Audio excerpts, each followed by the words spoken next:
Good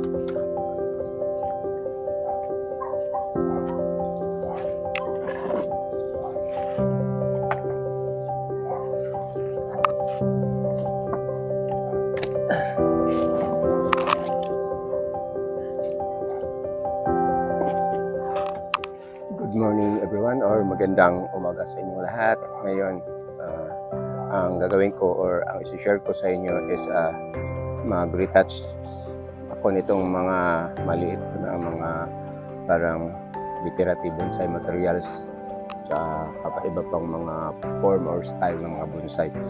But before on that, dito sa aking paligid is ngayon lalo na minsan-minsan umuulan. So,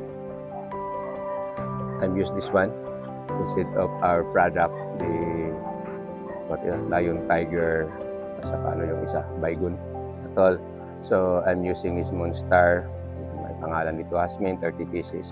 So may mga siya, yung mga warning, sama yun dito sa kabila may mga warning, so hindi ko nababasahin. It's about 7 warnings. So it is parang poisonous siya. So if ever sensitive ka sa smelling, palayo mo, but it really kill the mosquito. So magsindi na ako dito kasi yung daming lamok dito sa paligid. So this is very cheap na bili namin ito sa Unitap. Marami doon because most of the product of Unitap is came from China.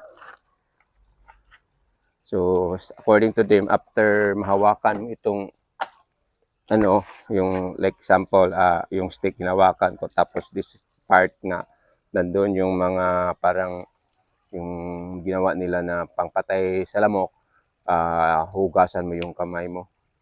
Then avoid pala sa yung bali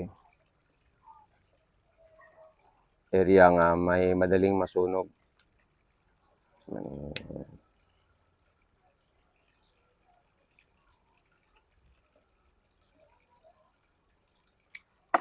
So sa ang area ko ito ilagay. Anyway, hindi man ako masyadong sensitive for the smelling nito, yung yung parang sa akin lang para itong mga lamok malabog. So i-adjust ko itong camera, tapos I will do the trimming at saka paglalagay ng either additional soil, then add fertilizer. So patapos na itong ko, abono, yung mga materials ko. So hopefully it will work. So magtaka kayo bakit pabalik-balik because ito ang routine ko. If ever hindi ko makuha yung mga malaki, balik ako dito sa maliit. So ito magupitan.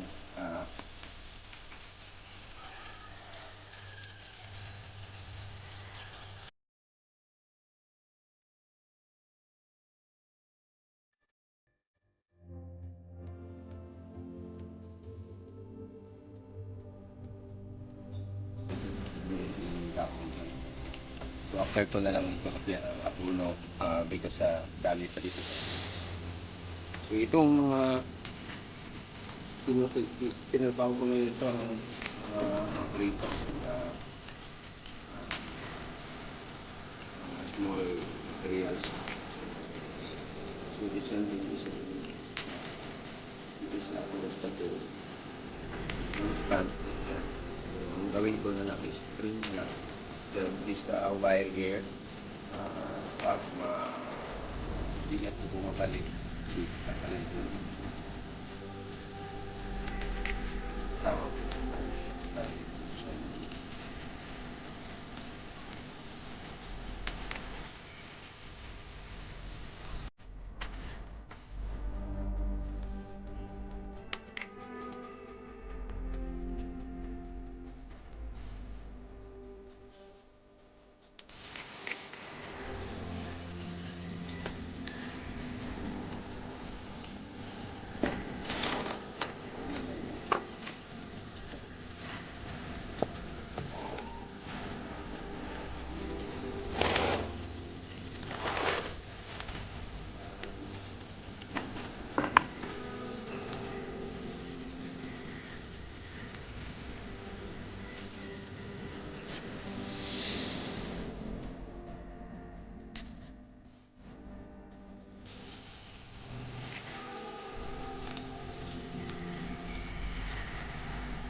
makita ito nito.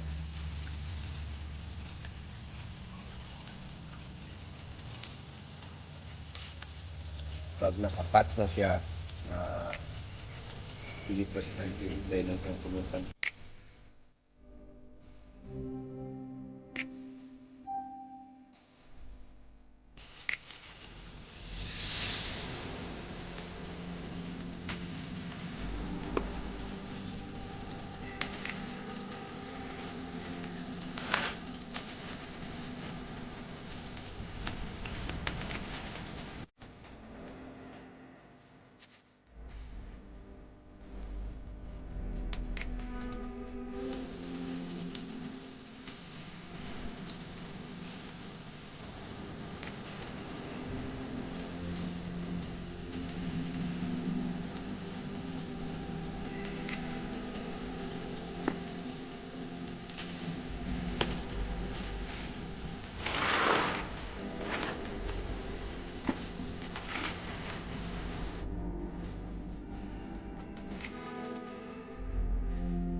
Tapos na gupitan ito 1, 2, 3, 4, 5, 6.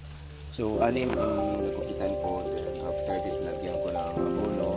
Then, ipakita ko siya, lagyan ko ng yung background sa likod para makita niyo kung anong itsura.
Lang ang secret ko sa train ko sa mga bonsai materials ko na malapit na matapos sa kaunti na lang yung wire na tira. Then after that, so ano na lang gagawin ito sa ripat na trim ng ugat, abono, bukuli, yun na lang mabalik-balik yun ang bonsai materials. So again, thank you very much for watching. Mag-alaga ko ng bonsai materials ko sa akin bonsai o maliit na bonsai garden. So maraming salamat sa panonood. God bless you all. Have a nice morning. I love you. Once again, good morning. Bye-bye.